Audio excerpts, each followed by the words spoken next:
Mr. President, whether you're a parent or a grandparent or just have children around you that you dearly love, there's one thing that's going on in every household that should give you concern, genuine concern about the safety of their kids. It's this. You ever seen the kids staring into the screen and wondering what they're doing? Are they speaking to a friend? Are they playing a game? Are they looking up some information? You hope it's something that innocent, but you're never sure.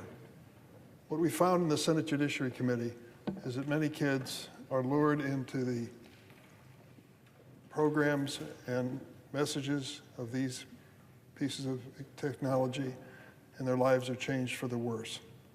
This afternoon, we're going to vote on moving two measures which move to protect kids from the abuses which happen on the internet. It's long overdue.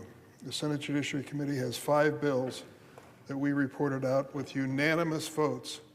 That doesn't happen in the Senate Judiciary Committee, but unanimous votes, all the Democrats and all the Republicans, to protect children from the abuses which occur. I have a measure called Children's Sexual Abuse Material, CSAM, that says basically, if your child is exploited by the internet and you tell the social media platform that's broadcasting it to stop and desist, and they refuse to do it, they're liable in civil court. They can be held liable by lawsuit. That is a good way to enforce the provision to protect the children. In the meantime, we're moving with other measures, and I'd like to speak about one that just passed this week. We made a significant step earlier this week to address the problem of non-consensual, sexually explicit deep fakes spreading online. Women and girls from all walks of life, from Taylor Swift to Megan Thee Stallion to high school girls in my home state of Illinois, have been victims of this form of image-based sexual abuse. Sadly, none of them have legal recourse against the perpetrators because the law is not keeping up with the technology. Now this is starting to change.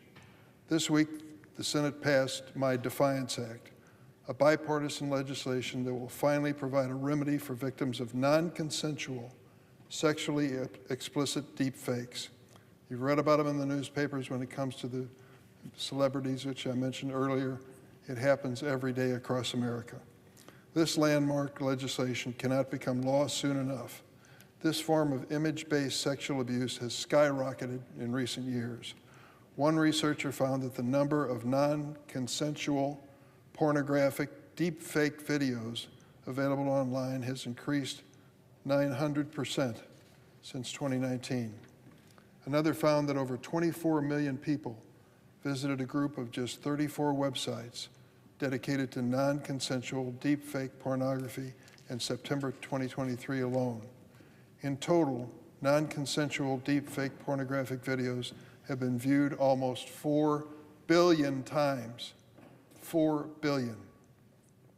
This explosive growth has been driven by advances in technology, namely generative artificial intelligence. What used to take technology expertise and a lot of time can now be done with the push of a button. Countless apps can swap someone's face into another person's body or can digitally remove someone's clothing so they appear to be nude.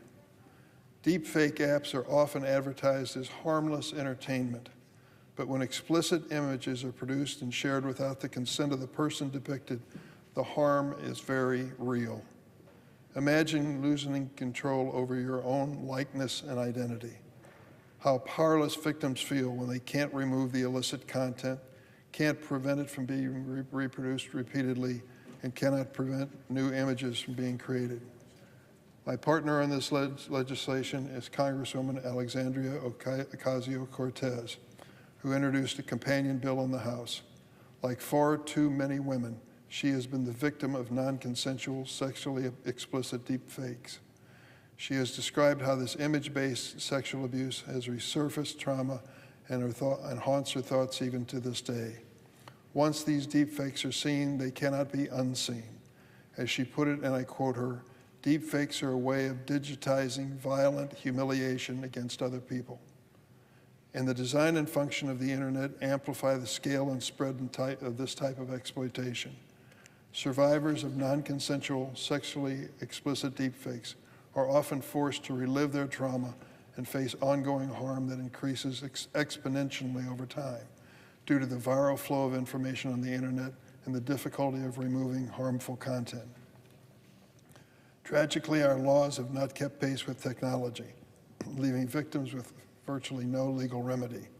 Time and again, victims are told that nothing can be done to help them because existing laws simply do not apply to deep fakes. Thankfully now, the Senate has taken a step toward fixing this blatant disregard for the trauma suffered by individuals who were victimized by this crime. By passing this DEFIANCE Act, we've brought victims one step closer to taking back some power over their identity and giving them a day in court. Our work is far from being done. I call on the House of Representatives to move on this issue immediately, to follow the Senate's lead and quickly take up the DEFIANCE Act. In doing so, Congress will reflect the will of the vast majority of Americans who are demanding that Congress pass new laws to address non-consensually, sexually explicit deepfakes.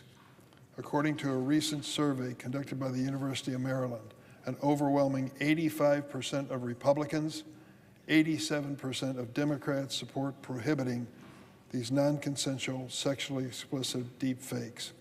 Our constituents are concerned about what's happening online.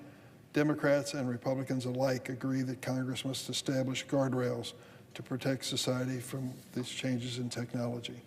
I want to thank Congresswoman Ocasio-Cortez for her leadership on this issue and her courage for speaking up. She's been an indispensable partner in crafting and advancing this bill. And I'd like to thank the Senate co-sponsors of the legislation, including some of my Republican colleagues like Senator Graham, ranking member of the Judiciary Committee, Democratic Majority Leader Schumer, Senators Hawley, Klobuchar, King, and Lee. This bill would not have come to fruition without the input of survivor advocates, including the Sexual Violence Prevention Association, the National Center for Sexual Exploitation, the National Women's Law Center, the National Network to End Domestic Violence, and many others. Their lived experience and leadership have shaped this bill and brought it to the stage of passage. I also want to thank some of the other organizations that have endorsed the bill: Center for Democracy and Technology, the National Organization for Women, My Image, My Choice, RAIN, PACT, and Rights for Girls. When the DEFIANCE Act is signed into law, if it is brought up and passes the House, victims will finally have the ability to hold liable those who produce, disclose, solicit, or possess sexually explicit deepfakes, while knowingly or recklessly disregarding that the person depicted did not consent to the conduct. Congress has waited long enough. It is past time to give victims of non-consensual, sexually explicit deepfakes the tools they need to fight back. Mr. President, I yield the floor and suggest the absence of a quorum. Would the Senator withdraw his request? The Senator from Washington. Mr. President, I call